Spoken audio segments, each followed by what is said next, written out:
Guys and welcome back to my channel सिर्फ IAS. तो यहाँ पे हम विजन आई से करंट अफेयर की मैगजीन जो कि दिसंबर 2020 की उसे कंटिन्यू करते हुए आज आपके लिए इंटरनेशनल रिलेशन का पार्ट 4 लेकर आए हैं और ये लास्ट पार्ट होने वाला है इस टॉपिक के अंदर। तो आइए शुरू करने से पहले चैनल को सब्सक्राइब कर लीजिए, बेल आइकन को प्रेस करिए ताकि आपको रेगुलर अपडेट्स मिलती रहें। शुरुआत करेंगे पहले टॉपिक से जो ये कहता है Tibetan policy and support act. Short form में आपको बताना चाहूंगी TPSA इसको बोलेंगे। अभी है क्या, समझते हैं न्यूज में क्यों रहा है। रिसेंटली देखिए यूनाइटेड स्टेट के सेनेट ने पास किया है Tibetan policy and support act को 2020 के, और ये यूनाइटेड स्टेट्स की जो पॉलिसी रहेगी तिब्बत को लेके इसे आउटलाइन करता है। अब बात करेंगे कि आखिरकार ये TPSA होता क्या है, समझते हैं। देखिए ये तिबेटियन पॉलिसी एक्ट के लैंडमार्क, जो कि आपका तिबेटियन पॉलिसी एक्ट था ना 2002 वाला, उसके लैंडमार्क पे बनाया गया है। ये एक्ट जितने भी तिबेटियन ह्यूमन राइट्स हैं या इन्वायरमेंटल राइट्स हैं या रिलीजियस फ्रीडम्स वगैरह हैं या डेमोक्रेटिक तिबेटियन गवर्नमेंट है, ये सारे के सारे इन सब चीज़ों को एड्रेस करता है। साथ में ये रिकॉग्नाइज भी करता है कि सेंट्रल तिबेटियन एडमिनिस्ट्रेटिव मतलब CTA जो है ये एक लेजिटिमेट रिप्रेजेंटेटिव है तिबेटियन पीपल की। जो तिब्बत के लोग हैं उनका जो एक लेजिटिमेट एक लीगल रिप्रेजेंटेटिव है वो आपका है सेंट्रल तिबेटियन एडमिनिस्ट्रेशन। उसके साथ ये कहता है कि भाई यूनाइटेड स्टेट की सरकार जो है वो इशू कर सकती है इकोनॉमिक और वीजा सैंक्शंस को किसी भी चाइनीज ऑफिशियल के अगेंस्ट जो यहाँ पे अगर इंटरफेयर करे सक्सेशन में दलाई लामा के। आप जानते हैं चाइना जो है वो दलाई लामा के पीछे पड़ा रहता है, और अगर दलाई लामा के सक्सेशन के पीछे कोई भी अगर ऑफिशियल चाइना का पड़ता है तो यहाँ पे ये जो यूनाइटेड स्टेट की सरकार है वो इकोनॉमिक या वीजा सैंक्शन इशू कर सकती है इसके अगेंस्ट। अब जो TPSA है ये एक नया की प्रोविजन में इंट्रोड्यूस करता है जिसका एम है प्रोटेक्ट करना एनवायरनमेंट और वाटर रिसोर्सेज को तिबेटियन प्लेटू में जितने भी हैं। साथ में ये जो है कहता है कि एक ज़्यादा लोग जो है कोऑपरेट करें ताकि यहाँ पे इन्वायरमेंट जो कि है तिबेटियन प्लेटू के अंदर उसे कायदे से मॉनिटर करा जा सके। अब बात आती है सक्सेशन की कि भाई दलाई लामा के सक्सेशन को लेकर अगर बात करें तो देखिए दलाई लामा ये तिबेटियन स्पिरिचुअल लीडर हैं, बहुत ही फेमस आप जानते हैं, और ये ग्लोबल बुद्धिस्ट अथॉरिटी भी होते हैं। बुद्धिस्ट के विश्वास के हिसाब से as per Buddhist belief Dalai Lama माना जाता है कि ये री इनकारनेट हैं आफ्टर ही डाइज। मतलब क्या होता है कि एक्सपेक्ट करते हैं कि Dalai Lama is expected to reincarnate after he dies and it is the responsibility of the high lamas of the Geluma tradition and the Tibetan government to seek out and find the next Dalai Lama। मतलब यहाँ पे क्या है कि इनकी death के बाद ऐसा मानते हैं कि रिकार्नेट हो गए, मतलब ये मिल गए हैं, ये ईश्वर का ही रूप थे जो इनका बुद्धिस्ट वाला चल रहा है सिद्धार्था का, वही ये इनका रूप थे। और अब यहाँ पे जो तिबेटियन सरकार की जिम्मेदारी है कि नेक्स्ट दलाई लामा को जाना जाए following the death of the incumbent. ठीक है, एक की डेथ होने के बाद यहाँ पे नेक्स्ट दलाई लामा को बनाना ये तिबेटियन सरकार की जिम्मेदारी होती है। ये जो पूरा प्रोसेस है कि सर्च करना ये काफ़ी मुश्किल होता है, कॉम्प्लेक्स होता है, काफ़ी लंबा इसमें वक्त लगता है। इसमें 4 साल भी लग सकते हैं, मतलब सॉरी 4 साल लगे थे 14th जो इस समय के करंट दलाई लामा है ना तेंजिन ग्लैत्सो, इनको जो है दलाई लामा बनाने के लिए, इनको फाइंड करने के लिए 4 साल लग गए थे। तो यहाँ पे जो है काफ़ी जाना माना काफ़ी बड़ा बिलीव है, काफ़ी मान्यता है कि जो चाइनीज़ गवर्नमेंट है, जो चाइना की सरकार है, वो इंटरफेयर कर सकती है इस प्रोसेस में अपॉइंटमेंट के दलाई लामा के फॉर द पॉलिटिकल पर्पस। ऐसा हो सकता है कि अपने पॉलिटिकल पर्पस के लिए इसमें इंटरफेयर करे और फिर कहे अरे इन्हीं को दलाई लामा बना दो, और उसके बाद ये तिब्बतियन लोगों पे अपनी, क्योंकि तिब्बतियन लोग तो दलाई लामा की बात सुनेंगे और फिर ये तिब्बतियन लोगों पे अपना जो है वो हक जमाना शुरू कर दे। ठीक है, अब जानते हैं बात कुछ बैकग्राउंड की। Geo strategic and Jio political importance क्या है। आप जानते हैं थर्ड पोल ऐसे ही नहीं कहलाता है, बहुत ही इंपॉर्टेंट है ये जियो स्ट्रेटेजिक, इसकी लोकेशन, जियो पॉलिटिकल, इसकी दोनों ही तरीके से इसकी बहुत इंपॉर्टेंस है तिब्बत की। तिब्बत वर्ल्ड का हाईएस्ट और लार्जेस्ट प्लेटू है, आप जानते हैं। इसमें 2.5 मिलियन स्क्वायर किलोमीटर का एरिया इसने कवर कर रखा है। एवरेज अगर हम इसका एलिवेशन देखें तो 4000 मीटर से भी ज़्यादा है अबव द सी लेवल, अच्छा खासा ऊपर हो गया। इसका जो पूरा साउदर्न वाला रिम है ये फ्लैंक्ड है बाय हिमालयाज, आप देखते हैं यहाँ से पूरे हिमालयाज गए हुए हैं। वर्ल्ड के हाईएस्ट माउंटेन की चेन यहाँ को आपको देखने को मिलेगी, इसलिए यहाँ का जो लैंड है, लैंड मास है, वो बनाता है एक एक बफर जोन हो जाएगी ना भाई। देखो क्या है कि इतना बड़ा लैंड मास है तो ये बफर जोन का काम करता है, इधर उधर से कोई आ बा ऐसे नहीं जा सकता, बैरियर का काम करता है किसी भी पावर के लिए जो अगर तिब्बत के ऊपर से होके जाना चाहती है या तिब्बत के आगे वागे के लिए बहुत ही मुश्किल होगा, क्योंकि एक हाईएस्ट प्लेटो हो गया, अच्छा खासा एक बैरियर हो गया। उसके बाद इन्वायरमेंटल इंपॉर्टेंस की बात करें तिब्बत की, तो ये शुरू होती है from the fact that it plays a major role in the Asian monsoon. जो एशिया में जो मानसून आता है उसमें अच्छा खासा इसका रोल है इस प्लेटू का। सबसे ज्यादा जो आपका ग्लेशियर्स वगैरह हैं, दो जो पोल्स है ना, एक नॉर्थ पोल और एक साउथ पोल, उसके अलावा सबसे ज्यादा ग्लेशियर्स अगर कहीं पाए जाते हैं तो वो यही एरिया है, तभी इसको बच्चों थर्ड पोल कहा जाता है। करीब 10 बड़ी बड़ी मेजर रिवर्स हैं इसके अंदर, जिसके अंदर आप कह लो कि नीचे कितनी सारी डिस्ट्रीब्यूटरी सब आई हुई हैं, डाउनस्ट्रीम है, तो देख रहे हजारों लोग, कितने लाखों लोगों को यहाँ पे ये जो है पानी देती हैं। तो कितनी 10 जो मेजर मेजर रिवर्स हैं वो यहाँ से होके गुजरती हैं, इसीलिए भी इसको थर्ड पोल भी कहते हैं ना। इन दोनों पोल्स के बाद यहीं पे ही है सब कुछ ग्लेशियर। लेकिन तिब्बत हमेशा से जो है वो अच्छी खासी जियो स्ट्रेटेजिक प्रोमिनेंस की इंपॉर्टेंस है रीजनल और साथ में साथ सुपर पावर्स दोनों के लिए। जैसे बताऊं आपको, ये 20th सेंचुरी की स्टार्टिंग की बात है, जब ब्रिटिशर्स ने इंडिया के अंदर जो है अडॉप्ट किया था अपनी फॉरवर्ड पॉलिसी कि और आगे बढ़ेंगे और तिब्बत पे कब्जा करेंगे। इन्होंने कहा था कि भैया अपनी मार्केट जो है और फैलाने के लिए तिब्बत पे कब्जा करेंगे, और साथ में यहाँ पे तिब्बत को एक बफर रखेंगे ताकि सिजारिस रशिया से जो चाइना सॉरी रशिया से जो इंडिया को डर है, वो यहाँ पे तिब्बत जो है वो एक बफर जोन रहे ताकि यहाँ पे इंडिया तक ये लोग ना पहुंच पाए, ऐसा ब्रिटिशर्स ने सोचा था। आज की डेट में बताऊं तो एक अच्छा जाना जाना एक परसेप्शन है लोगों का, उसके हिसाब से बताऊं तो चाइना मानता है तिब्बत को एक पाम, और लद्दाख, नेपाल, सिक्किम, भूटान और अरुणाचल प्रदेश को एज अ 5 फिंगर। ये कहता है कि एक हाथ है, ठीक है, और हाथ में जो पाम का काम कर रहा है ये तिब्बत है। और उसके साथ इन्होंने कहा है, चाइना का ये मानना है कि जो लद्दाख है, नेपाल है, आपका सिक्किम है, भूटान है और अरुणाचल प्रदेश है, ये 5 उंगलियां हैं, तो हाथ का काम हो गया ना इसके अंदर। उसके बाद जो अभी के और जो 14th दलाई लामा है, ये एग्जाइल में रहे हैं, has been living in exile in India ever since the Tibet was occupied by the Chinese People's Liberation Army. आप जानते हैं जब तिब्बत उस समय भी दलाई लामा भाग के आ गए थे, यहाँ पे 1950 की बात है, 50-51 में, जब तिब्बत को Chinese people liberation army PLA ने यहाँ पे कब्जा करा था, तो भाग के दलाई लामा को हमने शरण दी थी। और ये he has been leading the movement for genuine autonomy for Tibet and तिब्बतियंस। तो इन्होंने जो है भाई लीड कर रहे हैं मूवमेंट्स कि भाई हमें तिब्बत को आज़ादी चाहिए, तिब्बतियंस के लिए आज़ादी चाहिए। और चाइना का जो मिलिटराइजेशन है तिब्बतियन प्लेटो के ऊपर, ये यही एक दिक्कत है जिससे जियोग्राफिकल टेंशन पैदा हो रही है साउथ एशिया में। चाइना हर चीज के पीछे पड़ जाता है, ये भी मेरा, ये भी मेरा, ये भी मेरा, कुछ उसका खुद का नहीं, सबसे मांगता रहता है। तो जब से तिब्बत की भाई तिब्बत की यहाँ जान पर हटी है, डिसअपियरेंस हुई है एक ट्रेडिशनल बफर स्टेट के तौर पे इंडिया और चाइना के बीच में 1950 के बाद से ही, तो दोनों ही जो एशियन जाइंट्स हैं चाइना और इंडिया, इसमें काफ़ी दिक्कतें मिलिट्री इनकी इधर सामने आई है। इसके साथ आपका जो है इंडो तिब्बतियन बॉर्डर पे बहुत दिक्कतें देखने को मिलती हैं अक्सर।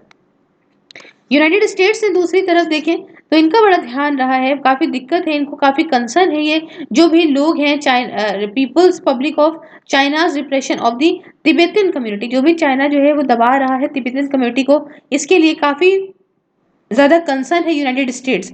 जो भी रिस्ट्रिक्शंस तिब्बतियन पे लगाई जाती हैं, तिब्बतियन के रिलीजियस फ्रीडम पे लगाई जाती हैं चाइना के द्वारा, इसके लिए भी बहुत कंसर्न है यूनाइटेड स्टेट्स। और यूनाइटेड स्टेट यहाँ पे सपोर्ट करता है सेंट्रल तिब्बतियन एडमिनिस्ट्रेशन को, सीटीए को, साथ में middle way policy and genuine autonomy को तिब्बतियंस के लिए, रिलीजियस फ्रीडम, इन्वायरमेंटल प्रोटेक्शन हो तिब्बतियन प्लेटू का, और साथ में जो फ्रीडम है तिब्बत के अंदर उसे वापस से दिया जाए। उसके बाद बात आती है India's instance on Tibet, is there a need to change it. अब इंडिया के भाई रेफरेंस से बात करें क्या है क्या नहीं चीज़ है, तो पहली चीज, India has a one China policy. India की क्या है, वन चाइना पॉलिसी है, policy asserting that there is only one sovereign state under the name China as opposed to the idea that there are two states. People's Republic of China and Republic of China as and has mostly refrained from throwing the Tibet card against China. अब देखिए, तो अगर हम यहाँ पे India के पहले stand की बात करें तो इंडिया ने हमेशा से वन चाइना पॉलिसी रखी है। मतलब पॉलिसी ये कहती है कि यहाँ पे सिर्फ एक सोवेरियन स्टेट है जो चाइना के नाम के अंदर आ रही है। यहाँ पे जो है ये दो स्टेट्स को हमेशा से यहाँ पे अपोज करा गया है। एक जो चाइना कहता है पीपल्स रिपब्लिक ऑफ चाइना, दूसरा कहता है रिपब्लिक ऑफ चाइना। इन सबको हम यानी देखते हैं और ज़्यादातर हम खुद को यहाँ रोकते हैं from playing the Tibet card against China. दूसरी बात, China and India had codified their position on Tibet. क्यों? क्योंकि ये सारे जो है वो एक समझ लीजिए एक स्टैंडर्ड है एड्रेस करने के लिए जो भी कंट्रोवर्सी होती है इस इशू को लेके। एग्जाम्पल बताऊं तो 1954 की treaty on trade and transportation हुई थी on the border between Tibet and India. ठीक है, ये प्रेम्बल्ड करी गई बाय पंचशील। पंचशील आप जानते हैं 5 प्रिंसिपल्स हैं पीसफुल को एग्जिस्टेंस से कि तो इंडिया ने यहाँ पे फॉर्मलाइज करा रिकॉग्निशन तिब्बत का as a part of China. उस समय इंडिया ने ये फॉर्मलाइज कर दिया था कि हाँ ठीक है, तिब्बत जो है वो चाइना का पार्ट है। India has formalize the recognition of Tibet as a part of China. India अभी की बात करूं तो इसकी एक एग्जीक्यूटिव पॉलिसी है। ठीक है, लॉ नहीं है, पॉलिसी है तिब्बतियंस को लेकर इंडिया के अंदर, जिसे हम लोग कहते हैं तिब्बतियन रिहैबिलिटेशन पॉलिसी 2014 की। इस पॉलिसी के अंदर काफी इंपॉर्टेंट मतलब while this policy was a significant development, ये पॉलिसी एक अच्छा खासा एक इंपॉर्टेंट डेवलपमेंट था तिब्बतियंस के वेलफेयर के लिए इंडिया के अंदर कि तिब्बतियंस को यहाँ पे वेलफेयर दिया जाए। और it is devoid of any substantive relevance on core issues of Tibet. ठीक है, यहाँ पे ऐसा कुछ नहीं, तिब्बत का यहाँ जो लोग हैं उनके लिए यहाँ पे उनका वेलफेयर हो।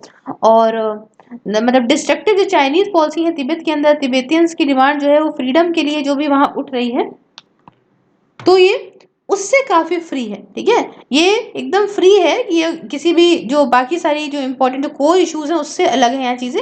बस यहाँ पे इससे है कि भाई देखो तिब्बतियन रिहैबिलिटेशन पॉलिसी 2014 यही कहती है हमारे यहाँ की कि भाई तिब्बतियंस का वेलफेयर हो इंडिया के अंदर।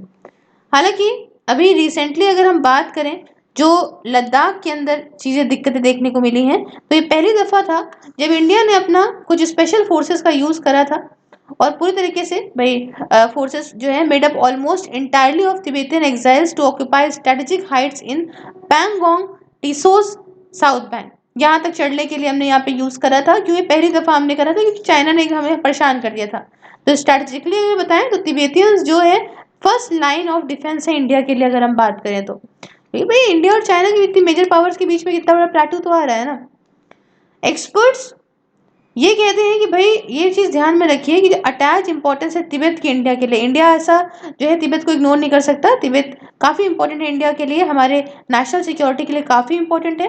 और ये काफी ज्यादा हाई टाइम है कि अब इंडिया को यहाँ पे काफी एक असर्टिव अप्रोच लेनी चाहिए है। अब हमें कुछ जो है वो स्टैंड लेना चाहिए तिब्बतियन इशू को लेके जो भाई चाइना के साथ में। अभी तक तो हम इग्नोर कर रहे थे कि उनका अपना मामला है, नहीं हमें इस पे कुछ लेना चाहिए। जैसे कि तिब्बतियंस आपका लाखों इंडियंस जो हैं पर्टिकुलरली आपके जम्मू एंड कश्मीर में, हिमाचल में, उत्तराखंड में, सिक्किम में, वेस्ट बंगाल में, अरुणाचल प्रदेश में, ये सारे के सारे तिब्बतियंस वर्शिप करते हैं दलाई लामा को। और आधे से ज़्यादा जो पानी है 48% जो पानी बह कर आता है तिब्बतियन प्लेटू से वो सीधा सीधा इंडिया से होके गुजरता है। तो हम क्यों ना करें। साथ में चाइना देखिए लगातार हिमालयन बॉर्डर्स जो कि आपके लद्दाख हो गया, नेपाल हो गया, सिक्किम हो गया, भूटान हो गया, अरुणाचल प्रदेश हो गया, सारे के सारे में अपना जो है वो हस्तक्षेप दिखा रहा है। और इसका एम ये है कि हम किसी तरीके से इंडिया को हर तरफ से जो है वो घेरे में ले लें। तो अगर हम एक अच्छी ज़्यादा असर्टिव पॉलिसी लेंगे तिब्बत को लेके तो भाई ऑब्वियस सी बात है कि इंडिया की भी नेशनल सिक्योरिटी यहाँ बरकरार रहेगी। तो हमें अब चीज़ों को हल्के में नहीं लेना है, ये बात कहते हैं। नेक्स्ट टॉपिक बोलता है शवार पोर्ट के बारे में। तो न्यूज़ में क्यों रहा है पहले समझते हैं।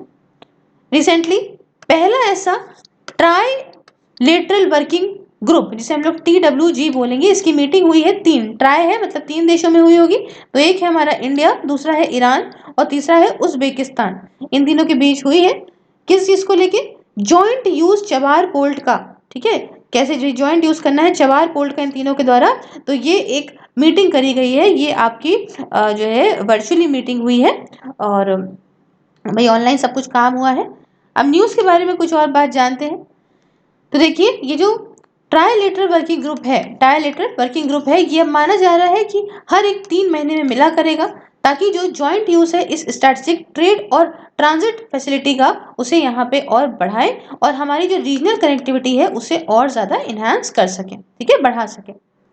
अब इंडिया का जो प्रपोजल है चबार day, to hold Chabar Day on the sidelines of the International Maritime Summit in January 2021 was also welcome in the meeting। जो इंडिया का जो एक प्रपोजल था कि भाई छबार डे बनाया जाए, साइडलाइंस पे होगा इंटरनेशनल मैरीटाइम समिट जो कि जनवरी 2021 पे, उसमें तो ये इंडिया का आइडिया भी यहाँ पे काफी ज्यादा सराहा गया है। और सारी साइड जो है वो यहाँ पे all sides also noted a significant role played by Chabahar port. इन तीनों ही कंट्रीज ने ये भी माना कि चबार पोर्ट काफी अच्छा रोल निभा सकता है इस रीजन के लिए कि हम भाई ह्यूमैनिटेरियन असिस्टेंस दे सकते हैं कोविड-19 पेंडेमिक के टाइम पे। अब बात आती है कि आखिरकार क्यों इंडिया की कनेक्टिविटी चबार पोर्ट से एक अच्छी खासी स्ट्रेटेजिक इंपॉर्टेंस रखती है, इसके बारे में बताया जाए। तो देखिए जो इम्पोर्टेंस है ये आपको इस फैक्ट से दिखेगी कि चबार पोर्ट इंडिया का पहला ऐसा ओवरसीज पोर्ट इन्वेस्टमेंट है। ये यहाँ पे इंडिया को मदद कर सकता है कि कुछ अपने जो हमारे स्ट्रेटेजिक गोल्स हैं उसे हम पूरा कर सकें। आपको बताते हैं कैसे क्या कर सकता है। पहला, इंडिया का जो गेटवे है सेंट्रल एशिया और यूरोप में, तो इंडिया का भाई जो सेंट्रल एशिया में और यूरोप में जाने का जो रास्ता है वहां पे चबार पोर्ट यहाँ पे इंडिया को डायरेक्ट कनेक्टिविटी दे सकता है इन सारे रीजन्स में जाने के लिए बाय पासिंग पाकिस्तान। अब चबार यहाँ पे ये लिंक करा जाएगा with international north south transport corridor के साथ में, जो यहाँ पे इंडिया का ट्रेड और बढ़ा सकता है यूरेशिया के साथ, करीब $170 बिलियन का और बढ़ा सकता है। और उसके साथ जो ये international north south transportation corridor है आज की डेट में ये आपका बंदर अब्बास पोर्ट से शुरू है और आपका ईरान में जो है ये वहां से रशिया तक चला हुआ है। चबार पोर्ट यहाँ पे मदद कर सकता है कि हम सब कुछ यहाँ पे इंटीग्रेट कर सकें और जो भी प्रपोज ट्रांजिट कॉरिडोर है अंडर द अशगाबत अग्रीमेंट, तो इसको हम यहाँ पे ये सारी चीजें इंटीग्रेट करेंगे और इससे क्या होगा कि जो आपकी फैसिलिटेरियन है ट्रांजिट और ट्रांसपोर्टेशन ऑफ गुड्स की between central Asia and the Persian gulf, इसमें काफी मदद मिलेगी।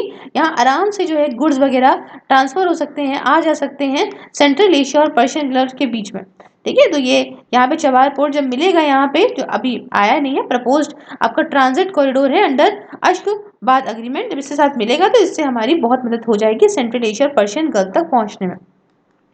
दूसरी इंपॉर्टेंस ये है कि ट्रेड अपॉर्चुनिटीज इंडिया, ईरान और अफगानिस्तान के बीच में बढ़ा देगा। ये क्यों? क्योंकि इसका जो ऐसी जियोग्राफी मतलब जियोग्राफिकल इंटीग्रेशन है इस जगह पे है, ये तीनों ही कंट्रीज को मिलाएगा। इसके साथ जो अग्रीमेंट मतलब in addition to the agreement that grant preferential treatment and tariff reductions at Chabahar to the Indian goods.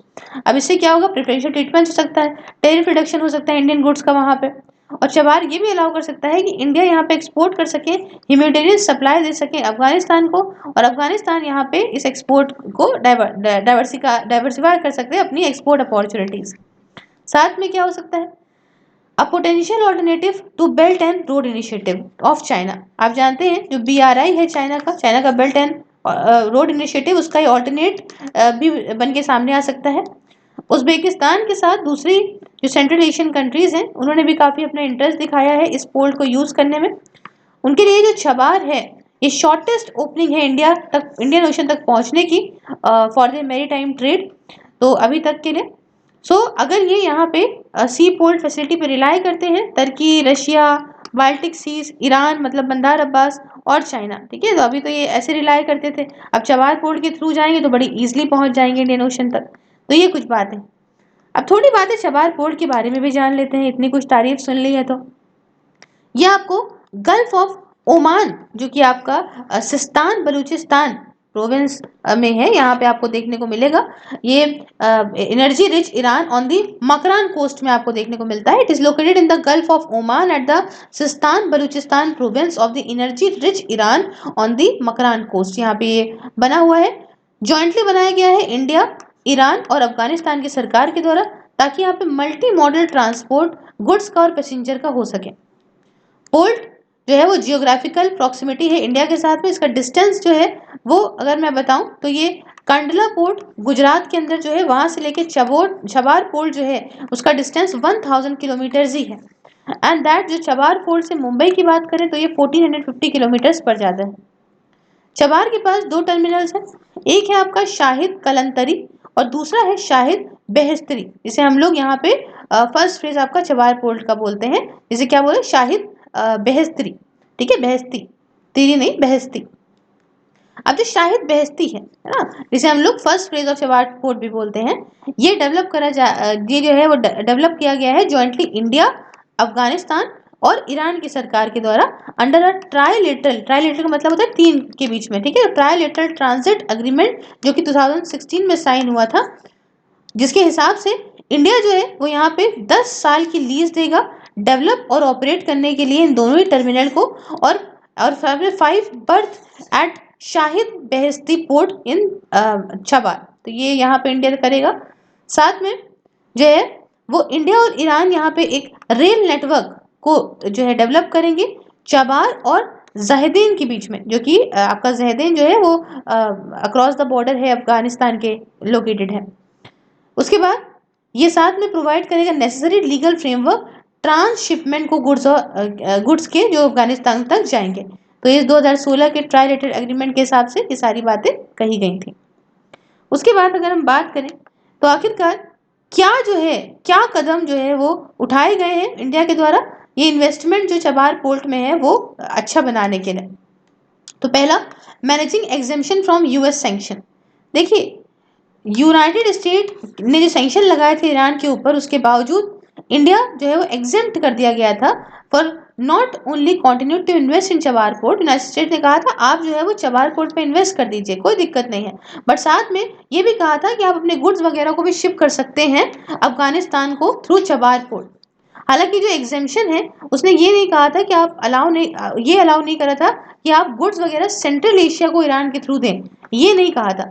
इस जो यूएस ने हमें एग्जेम्पशन दिया था वो यही कहा था कि आप जो है वो इन्वेस्ट करिए चबार पोर्ट में, कोई दिक्कत नहीं है, और शिप्स वगैरह आप जो है गुड्स से भरी हुई शिप्स भी आप अफगानिस्तान में भेज सकते हैं चबार पोर्ट के थ्रू, ठीक है। लेकिन यहाँ पे ऐसा भी नहीं था कि आप शिप्स वगैरह सेंट्रल एशिया में भेजें ईरान के थ्रू, ये बात नहीं कही थी, बाकी सबके लिए अलाउ करा था। दूसरी बात, quick operationalisation of the port. जो फर्स्ट वीट कंसाइनमेंट गया था, है ना, जो गेहूं का कंसाइनमेंट पहला गया था इंडिया से अफगानिस्तान में चबार पोर्ट के थ्रू, वो 2017 में बच्चों भेजा गया था। 2018 में इंडिया ने कंट्रोल ले लिया कि भाई हम ये शाहिद बेहस्ती पोर्ट जो है उसका यहाँ पे ऑपरेशन देखेंगे। तब से जो है वो वॉल्यूम और ट्रांजिट जो कि शिपमेंट्स का है इस पोर्ट के थ्रू वो बढ़ा ही है। 2019 की शुरुआत में अफगानिस्तान ने शुरू कर दिया था एक्सपोर्ट करना गुड्स को इंडिया को इस पोर्ट का यूज करते हुए। तीसरी बात, डबल्ड बजटरी एलोकेशन। 2020 का जो बजट है उसमें कम से कम $14 मिलियन को दिया गया है इस पोर्ट को डेवलप करने के लिए। और आखिरी में 40% जो सब्सिडी जो चार्ज होती है कार्गो के लिए, वेसल्स के लिए moving to Shahid Beheshti port, ताकि यहाँ पे ट्रेड जो है चबार पोर्ट के थ्रू वो और ज्यादा बढ़ाया जा सके। अब नेक्स्ट देखिए कि आखिरकार क्या चैलेंजेस हैं जो इंडिया फेस कर रहा है ये अपना स्ट्रेटेजिक पोटेंशियल को और अच्छे से पाने में चबार पोर्ट के अंदर। तो देखिए, पहला समझिए बच्चों कि इंडिया का जो इन्वेस्टमेंट है चबार में, ये हमेशा से ही काफ़ी दिक्कतें रही हैं इसकी इंटरनेशनल पॉलिसी, और ईरान को लिए काफ़ी जो है इसे हॉस्टेज हुआ है। देखिए, चबार पोर्ट जो एग्रीमेंट है उसे साइन करा गया था United nation sanction on Iran, जब यूनाइटेड नेशन ने जो सैंक्शन लगाई थी ईरान के ऊपर वो जब हटा दी गई थी, उसके बाद चबार पोर्ट का एग्रीमेंट जो है वो साइन करा गया था।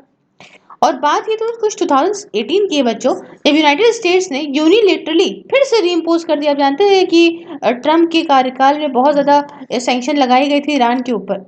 तो इसकी वजह से क्या हुआ कि इंडिया का जो एनर्जी इंपोर्ट था ईरान से, है ना, और ये एक तीसरा लार्जेस्ट सप्लायर रहा था, ये जीरो हो गया था, क्योंकि हमें भाई यूएसए से अच्छे रिश्ते बना के रखने थे। बायलैटरल ट्रेड रुक गया था, तो एक बहुत बड़ी दिक्कत थी। दूसरी बात, India's receding economic influence on Iran. देखिए, ईरान ने अब अपना has dropped India from the project to build a rail line from the Chabahar port to Zahedan owing to delay in the proposed 400 million funding from India. अब यहाँ पे Iran ने क्या करा है, ईरान ने ये जो जो प्रोजेक्ट ये बना रहा था कि हम रेल लाइन एक बनाएंगे, चबार पोर्ट से लेके जहेदान तक की जो एक रेल लाइन बनाएंगे, वो ईरान ने कहा कि अब हम नहीं बनाएंगे। क्यों? क्योंकि इंडिया ने $400 मिलियन का जो पैसा फंडिंग देने की बात की थी उसमें देर हो गई। साथ में ईरान ने कट ऑफ कर दिया है इंडिया को ओएनजीसी विदेश लिमिटेड से भी from the development of the Iranian gas field projects की। ओएनजीसी विदेश लिमिटेड जो है उसको भी यहाँ पे ईरान ने यहाँ पे उसको भी मना कर दिया है कि आप हमारे यहाँ जो है वो ईरानियन गैस फील्ड प्रोजेक्ट जो फरजाद बी में उसे आप डेवलप नहीं कर सकते। तीसरी दिक्कत ये है कि ईरान ग्रेविटेटिंग टूवर्ड्स चाइना। अब जानते हैं जहां इंडिया से हटा तो चाइना की तरफ चिपक ही जाती है कंट्रीज। तो कंट्रीज जो है वो बहुत ही एडवांस स्टेज में है कि 400 बिलियन का लॉन्ग टर्म अग्रीमेंट, करीब 25 साल की पार्टनरशिप हो जाएगी ये चाइना के साथ में। तो जहाँ पैसा फेंकोगे तमाशा देखोगे, और चाइना पूरे वर्ल्ड की कंट्रीज को पैसे ही फेंक रहा है। तो डर है ईरान को कहीं ऐसा ना हो कि भैया इतना पैसा ले तो ले लेकिन चाइना के डेब्ट ट्रैप में फंस जाए और चबार पोर्ट को उसे चाइना को देना पड़े। साथ में चाइना इतना ज़्यादा बढ़ा रहा है इनरोड्स वगैरह ईरान के अंदर, इससे भी इंडिया के प्रोजेक्ट जो है वो बिल्कुल बेकार साबित हो सकते हैं। तो ये कुछ दिक्कतें हो सकती हैं। अब देखिए क्या जो है इंडिया करे ऐसा ताकि चबार पोर्ट की डिप्लोमेसी सक्सेसफुल हो जाए। क्या करे अब इंडिया? भाई क्या करूं मैं, मर जाऊं? ऐसा नहीं। तो पहला है कि प्रायोरिटाइज स्ट्रैटेजिक इंटरेस्ट। देखिए इंडिया के जो फ्रेंड्स हैं जैसे कि यूनाइटेड स्टेट्स, इसराइल, कोई दूसरी अरब कंट्रीज, और वो सारे के सारे ईरान के एनिमी हैं। इसलिए भाई और भी देखें, yet as major regional actors India और ईरान जो हैं वो यहाँ पे अपने एक्सप्लोर कर सकते हैं कि किस तरीके से अपनी फ्रेंडशिप को मजबूत बना सके, अपनी पार्टनरशिप को मजबूत बना सके। कोई ऐसे कदम उठाए ना नेशनल इंटरेस्ट को लेके। भाई हम मानते हैं कि हमारे दोस्त जो हैं वो भाई हमारे इस दोस्त के दुश्मन हैं, लेकिन जरूरी तो नहीं ना कि हम इन दोनों अपने रिश्ते इनसे खराब कर लें जस्ट बिकॉज ऑफ देम। ऐसा तो नहीं हो सकता। दूसरी बात हम क्या कर सकते हैं, join the Chabahar Zahedan railway line development project for forthwith. ये माना जा रहा है कि ईरान जो है वो यहाँ पे may rope in China to fund the project. India का जो लॉस हुआ है ये यहाँ पे India's loss could well become China's gain. India का अगर घाटा होगा तो चाइना का फायदा होगा। इसलिए ये काफी लॉजिकल है इंडिया के लिए कि आप एक्टिवली पार्टिसिपेट करें, अपना प्रोजेक्ट बनाते रहें, क्योंकि अगर आपने छोड़ी चीजें तो ऑब्वियस सी बात है कि चाइना उस चीज को पकड़ लेगा। उसके बाद चबार पोर्ट को आप जो है वो लिंचन बना दो ट्रेड के लिए। मतलब चबार पोर्ट जो है यहाँ पे, इससे देखिए अभी यहाँ पे कि भाई इस जो चबार पोर्ट है इसको काफी इंपॉर्टेंट बना दो तुम ट्रेड के लिए। चबार पोर्ट अभी क्या कर सकता है, अभी जो ऑन गोइंग कॉरिडोर प्लान्स और प्रोग्राम्स चल रहे हैं जैसे कि transport corridor Europe Caucasus Asia वाला जो है जिसे हम लोग ट्रासीसा बोल रहे हैं, या central Asia regional economic cooperation, या आपके कोई दूसरे मल्टीलेटरल ट्रांसपोर्ट इनिशिएटिव चल रहे हैं इस रीजन के अंदर, तो ये सब चबार पोर्ट अट्रैक्ट कर सकता है। इसके थ्रू चीजें हो सकती हैं। साथ में क्या कर सकते हो आप, allay the psychological fear of private sector. देखिए ये जो वेवर दिया गया है यूएस के द्वारा, इसके बावजूद फॉर द चबार पोर्ट जो प्राइवेट कंपनीज हैं इंडिया के अंदर ये अभी भी डरती हैं, है ना, कि कहीं ऐसा ना हो यूएस सैंक्शन लगा दे अगर ये मान लीजिए चबार पोर्ट को यूज करती हैं ट्रेड के लिए। तो ये चीज एड्रेस करने की बहुत ज्यादा जरूरी है कि भैया देखो यूएस भाई साहब आप हमको वेवर दे दो, हमारे साथ ऐसा ना करना बाद में। और आखिर में कंक्लूजन की बात करें तो geographical proximity, the need for regional connectivity, economic integration and common security challenges in Afghanistan and West and Central Asia demand close cooperation between India and Iran. जो ज़रूरत इस समय है कि रीजनल कनेक्टिविटी की ज़रूरत, साथ में अगर हम देखें तो economic integration, common security challenges Afghanistan के अंदर और वेस्ट और सेंट्रल एशिया के अंदर, ये सारे के सारे चीख चीख के डिमांड कर रहे हैं कि हमारे को भाई इंडिया और ईरान को एक बहुत ही क्लोज कोऑपरेशन की ज़रूरत है। और शबार लिटरली ऐसी जगह बन सकती है जहाँ पे चारों ही season of the year are like spring. Chabahar का मतलब क्या है, Chabahar literally means a place where all 4 seasons of the year are like spring, समझे। और इंडिया के लिए इकोनॉमिक और स्ट्रेटेजिक रीच इसका जो भाई अभी हमारे पास समय है कि हमें लाना है, चीज़ें करनी है, करना है तो करना है, और बिल्कुल एकदम बसंती मौसम हो जाएगा। चलिए खैर यहाँ पे IR का टॉपिक तो होता है complete. If you like the video please like the video, share it with your friends, subscribe your channel सिर्फ IAS, and if you want to follow me on any other social media platform, link is in the description. Along with this, you can watch these videos on Facebook, like the page Sirf IAS and watch these videos there. And if you want to join my membership, enjoy the various perks, so just press the join button, enjoy the various perks. Thank you so much for discussion. Have a wonderful day ahead. Take care.